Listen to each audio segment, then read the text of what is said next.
Kapag rumimati siya, ilista mo na! Ang Stage 5 ay may habang 126 kilometers na nagmula sa bayan ng Santiago City sa Isabela at dadaanan ng mga bayan ng Oscariz, Cabatuan, Rojas hanggang dito sa Tuguegarao City Hall. Nagumpisa ng saktong alas 9 ng umaga ang karera. Unang kobra ng sprint point si Rustom Lim ng MPT Drive Hub, habang nag-second naman si Akmal Zakaria ng Malaysian Cycling Team at third naman si Jomar Kamingaw ng Excellent Noodles. After ng ilang minuto lang ay isang malaking grupo ang nakawala, pero hindi pa man nakakalayo ay nagkaroon na ng semplangan. Dito ay nadamay sina Kenneth Maramba ng D-Ray na Orion Cement at Akmal Hakim Zakaria ng Malaysia. Sa second and last sprint points naman, kinubra naman ito ni Kaaro El Joshua Carino ng Pangasinan. Nag-second dito si Joshua Gatmaitan at third naman si Ivan Anisimov. Sa pagkakataong ito, maganda at malinaw ang plano ng breakaway. Ito ay makalayo sa mga kalaban nila sa main peloton. Tinis nila ang init at bawat buga ng hangin. May ilang pang nasiraan at naplatan. Sama-sama nila tong pinagsaluhan. Pero pagdating ng last 5 kilometer ay wala na silang nagawa nang makita nilang bumubulusok ng dumadating ang grupo sa likuran nila at kainin ang lahat ng pinaghirapan nila ngayong araw. Isang drag sprint na naman ang paglalabanan. Excited ka na ba? Tara, panoorin natin!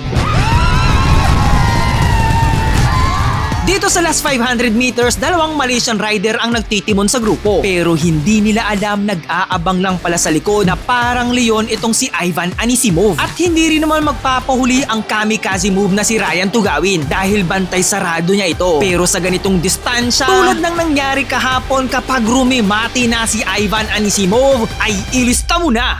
Gabuhok man ng layo, tinanghal na back-to-back stage winner itong si Ivan Anisimov ng Life Cycle Works at muling sinuot ang purple jersey ngayong araw. Sa usapang jersey, napanatili pa rin ni Ibrahim Alrifai ang best niyang rider jersey. Si Deong Ju pa rin ang nangunguna sa KOM classification pero 1 minute na lamang ang layo niya kay Kita. Pero dito si Ivan Anisimov na yung nangunguna sa green jersey. At again, for the past 5 days, si Nikita Shulchenko pa rin ang yellow jersey ngayong araw at meron pa ring mahigit na 2 minutong layo sa 3 Pilipinong pasok sa top 5 ng general classification.